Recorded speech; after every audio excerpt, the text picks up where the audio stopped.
Hello students, welcome to my YouTube channel. Myself, CA Mahar Sompura. So today I come up with another video related to material costing. और material costing में अभी तक हमने EOQ और inventory control वाली सारी चीजें कर ली है। मटेरियल कॉस्टिंग का एक पार्ट हो गया है। अब ये दूसरा पार्ट है, ये छोटा सा पार्ट है, ये एक ही लेक्चर में हो जाएगा। ये छोटा सा एक पार्ट है। मतलब मटेरियल जब आप परचेस करते हो, ये चैप्टर में आपको क्या सीखना है। जब आप मटेरियल परचेस करते हो तो मटेरियल परचेस करते हो तो मटेरियल के अंदर कौन से खर्चे मुझे ऐड करने हैं, कौन से खर्चे को मुझे इग्नोर करना है, ये सारी चीजों को मुझे कंसिडर करना है। तो उसके रूल्स क्या है, वो रूल्स आपको समझना है। मतलब कौन से रूल, मतलब क्या खर्चे मुझे ऐड करने चाहिए। सर मटेरियल परचेस किया, मटेरियल परचेस करने के बाद मटेरियल के ऊपर मैंने इंश्योरेंस लिया, मटेरियल के ऊपर मैंने फ्रेट लगाया, तो वो सारे खर्चे ऐड करने हैं कि नहीं करना है। फिर सपोज कस्टम से मटेरियल आया तो कस्टम का खर्चा मुझे ऐड करना है कि नहीं करना है। कस्टम्स के खर्चे के बाद मुझे जीएसटी लगा, जीएसटी ऐड करना है कि नहीं करना है। मुझे कोई पेनल्टी लगी, पेनल्टी मुझे ऐड करनी है कि नहीं करनी है। तो ये सारी चीजों का सॉल्यूशन लेता हुआ ये एक छोटा सा टॉपिक है। तो सर कौन से खर्चे ऐड करने हैं, कौन से खर्चे ऐड नहीं करने, वो रूल्स के साथ हम समझते हैं। तो ये नोट्स, जैसी नोट्स है वैसा आप नोट्स में लिख दोगे तो भी आपका काम हो जाएगा। क्रिएट करेक्ट है, सारी चीजें आ जाएगी। ओके, चलो समझते हैं। सबसे पहले एक्सपेंडिचर। सर कौन से खर्चे हमें मटेरियल के खर्चे में, मटेरियल का जो भी खर्चा है उसके अंदर मुझे ऐड कर देना है, वो यहाँ पे दिया हो। और कौन से खर्चों को मुझे इग्नोर कर देना है, भी यहाँ पे दिया हो। तो सर सबसे पहले insurance charges. Sir insurance charges को मटेरियल में मुझे ऐड कर देना है, क्यों। सर मटेरियल मैंने परचेस किया, मटेरियल को संभालने का जो खर्चा है वो भी तो डायरेक्ट मटेरियल के साथ है, वो भी तो खर्चा मटेरियल के साथ जुड़ा हुआ है। ऐसा है कि मटेरियल के साथ मटेरियल नहीं होता तो इंश्योरेंस होता क्या, नहीं होता। तो सर ये insurance Holi Holi because of material है। इसी वजह से ये इंश्योरेंस चार्जेस जो मैंने मटेरियल को संभालने के लिए, मटेरियल की सेफ्टी के लिए जो इंश्योरेंस लिया था, तो वो इंश्योरेंस चार्जेस भी मटेरियल के खर्चे में ऐड। करेक्ट है। क्यों। सर आप ऐसा समझो कि मटेरियल को संभालने के लिए जो खर्चा मैं कर रहा हूं वो मटेरियल का ही खर्चा है ना, वो किसी और चीज का थोड़ी खर्चा है। तो आप किसी और चीज में नहीं डाल सकते। आप कॉस्ट शीट का सोचो, कॉस्ट शीट में हम डायरेक्ट मटेरियल लिखेंगे तो डायरेक्ट मटेरियल में ये इंश्योरेंस चार्जेस भी ऐड करके वहां पे ही लिखना है ना। अगर आप ऐसा सोचोगे कि ये इंश्योरेंस चार्जेस जो है वो तो ऑफिस का खर्चा है, तो ऑफिस एंड एडमिनिस्ट्रेशन एक्सपेंडिचर में वो ऐड हो जाएगा, एंड वो ऑफिस और एडमिनिस्ट्रेटिव एक्सपेंडिचर के अंदर जाएगा, तो वो तो गलत है। क्योंकि ये खर्चा मटेरियल की वजह से हुआ है तो मटेरियल के कॉस्ट में ही जाना चाहिए। करेक्ट है। सर फिर कमीशन और ब्रोकरेज पेड। सर हमने मटेरियल परचेस करने के लिए जो भी कमीशन या ब्रोकरेज हमने पे की है तो वो भी खर्चा किसकी वजह से हुआ, only and only for the purpose of material only. तो वो भी खर्चा मुझे क्या करना पड़ेगा, ऐड कर देना पड़ेगा कुछ के खर्चे में, मटेरियल के खर्चे में। करेक्ट है, बहुत ही सिंपल लॉजिक है। Sir freight inward, sir freight मैंने पे किया, फ्रेट इनवर्ड, हाँ फ्रेट आउटवर्ड नहीं, फ्रेट इनवर्ड, मटेरियल परचेस करने के लिए फ्रेट जो हमने पे किया वो मटेरियल के खर्चे में ऐड हो जाना चाहिए। फ्रेट आउटवर्ड नहीं होगा, freight outward selling and distribution cost का पार्ट है। इसी वजह से फ्रेट आउटवर्ड जो है वो आप पीएनएल में लिखते हो, फाइनेंशियल अकाउंटिंग में। कॉस्टिंग में भी फ्रेट इनवर्ड जो है वो आपका मटेरियल कॉस्ट है, और फ्रेट आउटवर्ड वो तो sales and distribution, selling and distribution expenditure के खर्चे में जाएगा, वो यहाँ पे नहीं जाएगा। चौथा है cost of container. Sir container का खर्चा भी तो हमारा मटेरियल का खर्चा है। सपोज आप लॉजिकली समझो, एक चीज यहाँ पे ड्रॉइंग करके बताता हूँ। सपोज ये मटेरियल है, ठीक है, सॉरी ये मटेरियल है। ये मटेरियल को एक बॉक्स में मैंने पैक किया। तो सर ये मटेरियल मैं जब भी बॉक्स में पैक करके लेके जाऊंगा तो ये बॉक्स का खर्चा जो मैंने किया वो भी तो मटेरियल का पार्ट है कि नहीं। कहीं पे भी लेके जाऊंगा तो मैं बॉक्स के साथ ही लेके जाऊंगा ना उसको। तो कंटेनर जब भी आप यूज करते हो मटेरियल में, तो वो कंटेनर का खर्चा भी क्या हो जाता है, मटेरियल का खर्चा ही माना जाता है, मटेरियल के कॉस्ट में ऐड हो जाता है। पर थोड़ा ध्यान से, सर ये कंटेनर रीयूजेबल अगर हो, रीयूजेबल, रीयूजेबल मतलब क्या। सर कंटेनर ऐसा है, सपोज ऐसे समझ लो, एग्स आते हैं, एग्स आते हैं ना, एग्स। तो एग्स, एग्स के लिए एक ट्रे आती है, एग्स के लिए एक ट्रे आती है, तो वो जो ट्रे है वो कंटेनर है ना एक्चुअली देखने जाए तो। अब ये कंटेनर दूसरी बार यूज होगा, तो अगर ये कंटेनर दूसरी बार ही यूज होगा तो फिर ये मटेरियल का खर्चा नहीं है, इसका जो खर्चा है वो। क्यों, क्योंकि दूसरी बार भी किसी और मटेरियल में आप यूज करने वाले। अगर रीयूजेबल नहीं है तो मटेरियल का पार्ट है ये खर्चा। और अगर ये रीयूजेबल है, ये कंटेनर जो भी जितने भी कंटेनर होते हैं, कंटेनर यूजेबल रीयूजेबल होगा तो मटेरियल कॉस्ट में वो ऐड नहीं होगा। यहाँ पे लॉजिकली बताया हो, देखो cost of container to the extent of non refundable. का नॉन रिफंडेबल, रीयूजेबल अगर हुआ तो करना ही पड़े, रीयूजेबल होगा तो नहीं। और अगर नॉन रिफंडेबल जितना भी हुआ, नॉन रिफंडेबल मतलब कोई कंटेनर आपके पास आया, वो उन्होंने बोल दिया ये अब आपका ही है कंटेनर, आपको जो करना है करो, अब हम वापस नहीं लेंगे, तो फिर वो कंटेनर का खर्चा आपका मटेरियल का खर्चा बन जाएगा। लेकिन अगर उन्होंने ऐसा बोला कि हम वापस कंटेनर लेके जा रहे हैं, तो फिर वो जो कंटेनर का खर्चा वो आपका तो है ही नहीं, क्योंकि उन्होंने वापस लेके गए। जो आपको प्रोवाइड कर रहे हैं, जिन्होंने डिलीवरी किया, वो कंटेनर वापस लेके जा रहे हैं, तो वो खर्चा आपका नहीं है। करेक्ट है। तो 4 खर्चे हमें एक्सपेंडिचर में ऐड करना है normally: insurance charges, commission and brokerage, freight, inward cost of container. Correct है। और सर कौन से खर्चे आपको इग्नोर करने हैं, कौन से खर्चे आपको इग्नोर करते हैं, जो कंसिडर नहीं करना है? सबसे पहला है पेनल्टी। सर पेनल्टी लगी, सर आप बोलोगे पेनल्टी किस चीज की? सपोज आपने मटेरियल परचेस किया, मटेरियल परचेस करने के बाद आपने पेमेंट करने में डिले कर दिया, तो पेमेंट करने में डिले कर दिया तो पेनल्टी लगा दी, सामने वाले पर्सन ने, सप्लायर ने आपके ऊपर पेनल्टी लगा दी। तो क्या पेनल्टी का खर्चा, आप बोलोगे कि पेनल्टी का खर्चा किसकी गलती है? सर हमारी गलती है ये। सर मेरी खुद की गलती की वजह से अगर मटेरियल का खर्चा बढ़ रहा है, तो मैं ये कस्टमर के पास कॉस्ट शीट में नहीं लगा सकता, क्योंकि कॉस्ट शीट में आप जो चीजें लिखते हो उसकी वजह से कॉस्ट ऑफ सेल्स डिसाइड होता है। कॉस्ट ऑफ सेल्स में प्रॉफिट ऐड करके सेलिंग प्राइस डिसाइड करते हो। तो सर हमारी गलती की सजा कस्टमर क्यों भुगते? हमारी गलती की सजा कस्टमर क्यों भुगते? इसी वजह से हमारी गलती की वजह से जितने भी खर्चे होते हैं वो हमें इग्नोर करने होते हैं, सिंपल एकदम आइडिया दे देते। तो सर पेनल्टी हमारी गलती है, हमारी गलती है, तो फिर ये मटेरियल कॉस्ट में ऐड नहीं होगा, ये मटेरियल कॉस्ट में ऐड बिल्कुल भी नहीं। करेक्ट है। फिर उसके बाद detention and fine, same fine. Correctly आप समझो सर, कस्टमर पोर्ट। सर ऐसा समझो कि आप कस्टम्स में आपने गुड्स मंगवाया, कस्टम्स में आपने गुड्स मंगवाया, और आप कस्टम्स के पोर्ट के ऊपर, थोड़ा समझो कि पोर्ट के ऊपर आपने गुड्स पड़ा हुआ है। अब वहां पे आपने कुछ प्रॉब्लम कर दिया, आपने पेमेंट करने में डिले कर दिया, ये सारी चीजें की, तो इन दैट सिनारियो वो आपका गुड्स क्या कर देते हैं? डिटेन कर देते हैं। डिटेंशन मतलब अपने पास जब्त कर लेते हैं, जब तक पे नहीं करोगे तब तक। तो इन दैट सिनारियो क्या हो जाता है? ये खर्चा भी हमारी गलती की वजह से हुआ, तो हर सर फाइन लगा वो भी किसकी वजह से हुआ? हमारी गलती की वजह से हुआ, तो वो भी डायरेक्ट मटेरियल के कॉस्ट में ऐड। सिंपल है, रीजन अगर ऐसा है कि हमारी गलती की वजह से कोई भी खर्चा हो रहा है ना, तो वो सीधा क्या है? ऐड नहीं होगा, वो मटेरियल कॉस्ट नहीं। तीसरी चीज बताई हुई है डेमरेज। डेमरेज पोर्ट के ऊपर, जो मैंने पोर्ट वाली चीज बताई, सर पोर्ट के ऊपर आपको गुड्स, उन्होंने बोल दिया कि पोर्ट के ऊपर से गुड्स हटा दो, लेकिन फिर भी आप गुड्स हटा नहीं रहे हो वहां से, तो उनकी जगह आप यूज कर रहे हो ज्यादा टाइम के लिए। पोर्ट के ऊपर आपको गुड्स जो पड़ा है, वो गुड्स मटेरियल जो आपका है, वो आपको लेके जाने को उन्होंने बोल दिया, पर फिर भी आप वो गुड्स हटा नहीं रहे हो, तो आप उनकी जगह यूज कर रहे हो विदाउट पेमेंट। तो उसके लिए वो लोग क्या करेंगे? आपके ऊपर डेम्यूरेज चार्ज करेंगे। तो वो गलती किसकी? हमारी गलती। हमारी गलती की सजा हम कस्टमर को नहीं दे सकते, इसी वजह से डेम्यूरेज चार्ज भी जो है पोर्ट के ऊपर, हमारी गलती है तो कस्टमर से नहीं लेंगे, ये चीज भी मैंने लिख दी है। करेक्ट है।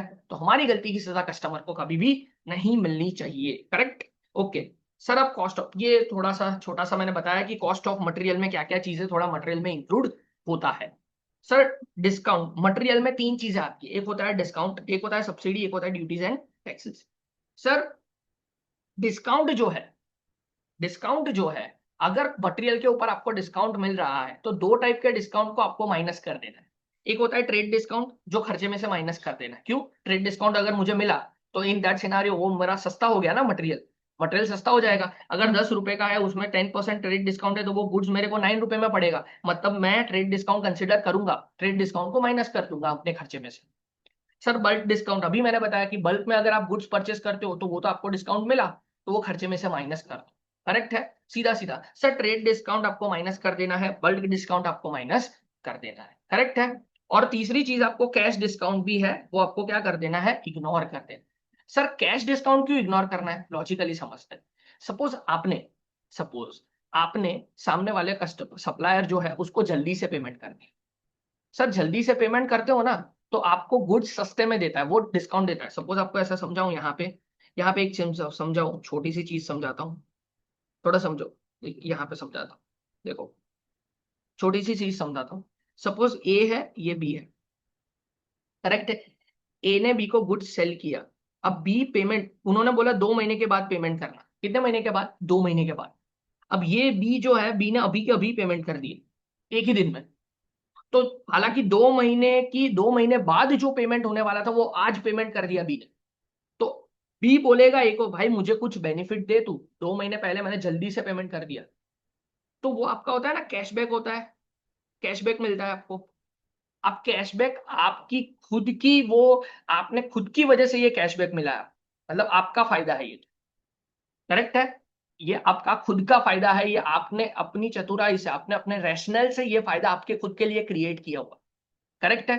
तो ये मटेरियल में से माइनस नहीं होता। मटेरियल का खर्चा क्या कम हो गया? मटेरियल तो था तो कितने का? सर मैं यहाँ पे बोलूं 10 रुपए, 1000 रुपए का मटेरियल था। अब 2 महीने पहले मैंने पे कर दिया 1000 रुपए में से, इसने मुझे 10% डिस्काउंट दे दिया, मैंने उसको दे दिया 900 रुपए, पर मटेरियल तो 1000 रुपए का ही था ना। ये तो मैंने जल्दी दिया, इसकी वजह से मटेरियल सस्ता दिख रहा है। मटेरियल सस्ता नहीं दिख रहा है, ये मेरा फाइनेंशियल कंपोनेंट है जो मेरे टाइम की वजह से मैंने कमाया। ये मैंने टाइम की वजह से कमाया कि टाइम जल्दी मैंने उसको पे कर दिया। तो ये टाइम टाइम मैंने जो बचाया उसका, किसका? ए का बचाया, मैं बी हूं। ए का मैंने 2 महीने बचाया, तो 2 महीने जो बचाया ना उसकी वजह से उसने 100 रुपए मुझे डिस्काउंट दिया, 10% डिस्काउंट दे दिया।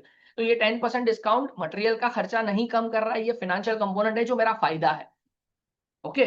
तो इसी वजह से ये हम क्या करते हैं, सिंपल बोलूं तो ये हम हमारी इनकम में दिखा देते हैं। कैश डिस्काउंट, मटेरियल का खर्चा कभी भी कैश डिस्काउंट से कम नहीं होता है, ये बहुत इंपॉर्टेंट है, ये याद रखें।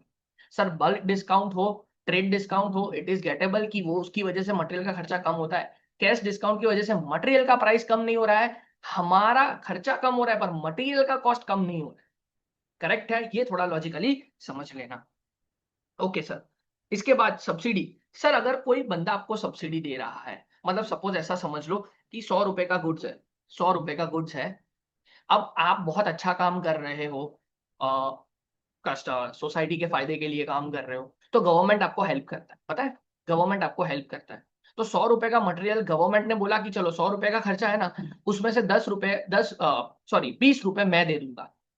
20 रुपए क्या दे दूंगा? मैं दे दूंगा। तो गवर्नमेंट ने आपको हेल्प की। तो सर एक्चुअली ये 100 रुपए का जो गुड्स था उसमें आपको कितने में पड़ा? 80 रुपए में पड़ा। तो फिर कॉस्ट ऑफ मटेरियल क्या हो जाना चाहिए? 80 रुपए। तो अगर आपको ग्रांट या इंसेंटिव कोई भी चीज मिले तो आपको कॉस्ट ऑफ मटेरियल में से वो माइनस कर देना है। यहाँ पे मैं लिखा हुआ भी है, माइनस लिख दिया है। मतलब आपको कॉस्ट ऑफ इन्वेंटरी में मटेरियल में से माइनस कर देना है। क्यों? क्योंकि सर अगर आप 100 रुपए का खर्चा कर रहे हो, गवर्नमेंट 20 रुपए दे रही है, तो आपको तो कितने में पड़ रहा है? 80 रुपए में। तो आपका खर्चा तो 80 रुपए ही है ना। तो इसी वजह से सर सिंपल है, आप 100 रुपए में जो चीज आप परचेस कर रहे हो, अगर गवर्नमेंट 20 रुपए दे रहा है तो आपको तो कितने में पड़ रही है वो चीज? 80 रुपए में पड़ रही है। तो सर 80 रुपए का ही खर्चा दिखाएंगे ना, क्योंकि कॉस्ट शीट में वही चीज लिखते हैं जो आपको खर्चा हुआ एक्चुअली। तो वही चीज हम लिखते हैं यहाँ। इसी वजह से ग्रांट या इंसेंटिव कहीं से भी आपको मिले, ग्रांट इंसेंटिव कहीं से भी आपको मिले, तो वो सीधा कॉस्ट ऑफ मटेरियल में से माइनस कर। करेक्ट है।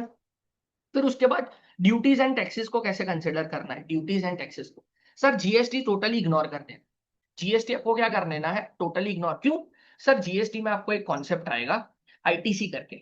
सर सिंपल है, जीएसटी पे करने के लिए आप जो खर्चा करते हो, जीएसटी पे करने के लिए आप जो खर्चा करते हो ना, वो आपको रिकवर हो जाता है वापस। तो वो आपका जीएसटी जो टैक्स कंपोनेंट है ना, वो आपका कभी भी खर्चा नहीं होता। जो टैक्स कंपोनेंट है वो आपका कभी भी खर्चा नहीं होता। तो जीएसटी हमेशा आपको इग्नोर कर देना है। क्यों? पर अगर आपको सम में बुक में ऐसा बोल दे कि जीएसटी जो है, जो अगर आपको बोल देता हूं, अगर आपको बुक में, क्योंकि हमारी बुक बहुत होशियार है और उन्होंने बहुत सारी चीजें कंसिडर की हुई है, तो उन्होंने ऐसा बोला है कि अगर आप जीएसटी आप पे करोगे, अगर नॉन रिफंडेबल, अगर जीएसटी आपको आईटीसी नहीं मिलता है तो आपको ऐड ही करना है। करेक्ट है। वैसे जीएसटी इग्नोर करना होता है, पर हमारी बुक में अगर कुछ नहीं बोला होगा, जो भी मैं बोल रहा हूँ ध्यान से सुनना, अगर सीएमए की मॉड्यूल में कुछ नहीं बोला है तो हम हमारा नीचे अजम्पशन लिख देंगे कि जीएसटी आईटीसी नहीं लिया हुआ है, मतलब अगर आईटीसी मैं नहीं लूंगा तो इन दैट सिनारियो क्या हो जाएगा? जीएसटी मेरा खर्चा हो जाएगा, तो मैं अपने कॉस्ट ऑफ गुड्स मटेरियल में ऐड कर दूंगा। करेक्ट है। पर अगर उन्होंने बोल दिया कि जीएसटी का आईटीसी मिल रहा है तो आपको इग्नोर कर देना है, वो आपका खर्चा नहीं है। पर अगर कुछ नहीं बोला है तो हमारा अजम्पशन यही रहेगा कि जीएसटी की आईटीसी नहीं मिल रही है, तो in that scenario cost of material का पार्ट वो हमारा उठ जाएगा। करेक्ट है। सर अब रोड टैक्स, सिंपल है, road tax, basic custom tax, ये दोनों चीज क्या करनी है आपको? ऐड कर देनी।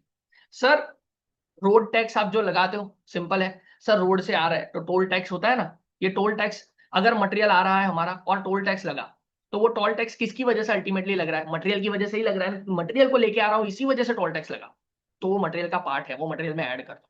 सर कस्टम ड्यूटी भी आप पे करते हो, जो कस्टम से आप गुड्स मंगवाते हो, तो मटेरियल मंगवाया इसी वजह से कस्टम से मेरा का खर्चा लगा, कस्टम ड्यूटी लगी, तो वो कस्टम ड्यूटी भी मुझे क्या कर देनी है? ऐड करनी है। कस्टम ड्यूटी कई बार आईटीसी में मिलती है पर नॉर्मली आईटीसी नहीं मिलता है कस्टम ड्यूटी का, इसी वजह से custom duty and told tax दोनों चीज आपको क्या कर देना है? अपना मटेरियल में ऐड कर देना। सर ये सारी चीजें आप कुछ ऐड बैक ऐड लेस करोगे ना तो आपको बहुत सारी चीजें समझ आएगी, ये लॉजिकली भी आपको समझ आ जाएगा, ऐसा वो रट्टा मारने की जरूरत नहीं है, लॉजिकली याद रखोगे तो भी चल जाएगा। जीएसटी का जो एक पॉइंट बताया मैंने, थोड़ा ध्यान में रखना, कुछ नहीं बोला तो जीएसटी ऐड करना है, अगर बोल दिया कि आईटीसी ले रहे तो जीएसटी को इग्नोर कर देना है, सिंपल एज दैट।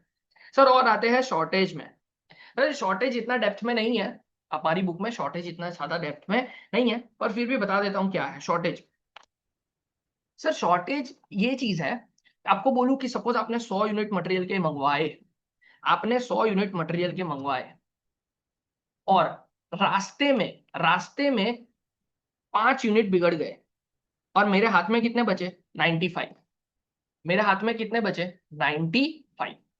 तो इन दैट सिनारियो हमें ये देखना है कि ये शॉर्टेज हुआ, ये जो बिगड़ा मेरा गुड्स जो बिगड़ा, ये शॉर्टेज हुआ है, ये 5 यूनिट जो बिगड़े वो किसकी वजह से बिगड़े। सिर्फ दो रीजन हो सकते हैं। आपने फाउंडेशन में कंसाइनमेंट अकाउंटिंग पढ़ा होगा, उसके अंदर normal loss and abnormal loss, ये दोनों चीज सीखी। नॉर्मल लॉस क्या होता है, जो अनअवॉइडेबल लॉस हो, मतलब सपोज आपने ऑयल मंगवाया या पेट्रोल मंगवाया, पेट्रोल आपके लिए मटेरियल है, पेट्रोल आपने कहीं से मंगवाया और पेट्रोल रास्ते में आ रहा है तो कुछ ना कुछ तो इवापोरेट हो जाएगा, कुछ पर्सन या कुछ प्रपोर्शन तो इवापोरेट हो ही जाएगा, करेक्ट है। तो इन दैट सिनारियो क्या होना चाहिए कि हमें पता ही है कि ये नॉर्मल है, ये अनअवॉइडेबल है कि कुछ तो इवापोरेट होने से हम रोक नहीं सकते, तो वो वाले खर्चे को हमें कंसिडर कर लेना है, मतलब उसके लिए कोई इफेक्ट देने की जरूरत नहीं है। उन्होंने ऐसा बोला है कि नॉर्मल लॉस जो अनअवॉइडेबल है, मतलब ह्यूमनली पॉसिबल नहीं है उसको अवॉइड करना, तो वैसे वाले खर्चे को क्या करना पड़ेगा, हमें कंसिडर कर लेना है, उसको फिर ज्यादा कंसिडर करने की जरूरत नहीं है। देखो इसको कंसिडर करना है, मतलब कैसे कंसिडर करना है, लॉजिकली समझो। सर 100 यूनिट का खर्चा आपका 100 रुपए है, 100 यूनिट का खर्चा आपका 100 रुपए है, ऐसा मान लेते हैं, मतलब पर यूनिट 1 रुपए का खर्चा आपका है, करेक्ट है। सर 5 यूनिट का नॉर्मल लॉस हुआ, नॉर्मल लॉस मतलब क्या, sir unavoidable loss, humanly possible नहीं है उसको रोकना, नेचुरली वो होगा ही होगा। तो सर अब कितने बचे 95, तो हमें ऐसा कर लेना है, नॉर्मल लॉस है ना, तो नॉर्मल लॉस को कंसिडर कर लेते हैं हम। नॉर्मल लॉस हम कस्टमर के पास से चार्ज कर सकते हैं, ऐसा समझ लो, नॉर्मल लॉस का पैसा हम कस्टमर के पास से चार्ज कर सकते हैं। तो अब क्या होगा, सर अब हमारा खर्चा 100 रुपए ही है, अब हमारा खर्चा 100 रुपए ही है, पर अब कितने ऊपर 95 के ऊपर। तो सर 95 पहले 1 रुपए का एक यूनिट था, पहले 1 रुपए का एक यूनिट था, अब 95, तो अब मैं करूं तो एक यूनिट का प्राइस थोड़ा इंक्रीज हो जाएगा, थोड़ा एलसी से समझते हैं, 100 डिवाइड बाय 95 अगर मैं करूं तो 1.05 हो जाएगा, 100 डिवाइड बाय 95 करूं तो एक यूनिट का प्राइस 1.05 हो जाएगा, एक यूनिट का प्राइस कितना हो जाएगा 1.05। अब खर्चा बढ़ गया, अब मैं मटेरियल का खर्चा कितना लिखूंगा 1.05, पहले 1 रुपए ही लिखने वाला था, पर due to this normal loss, normal loss क्या है, सर ऐसी लॉस है जो मैं कंट्रोल ही नहीं कर पा रहा, तो कुछ मत करो, आपके जो बचे हुए यूनिट्स है ना, बचे हुए यूनिट में जो भी प्राइस है उसको बाइफरकेट कर दो, मतलब उन्होंने ऐसा बोला 95 जितने बचे हुए यूनिट्स है ना उसका प्राइस थोड़ा बढ़ा दो, तो खर्चा बढ़ जाएगा, तो खर्चा बढ़ जाएगा तो कॉस्ट शीट में चला जाएगा, कॉस्ट शीट में चला जाएगा तो अल्टीमेटली कॉस्ट ऑफ सेल्स में चला जाएगा, कॉस्ट ऑफ सेल्स में चला जाएगा तो सेलिंग प्राइस में वो चीज आपकी इंक्लूड हो ही जाएगी।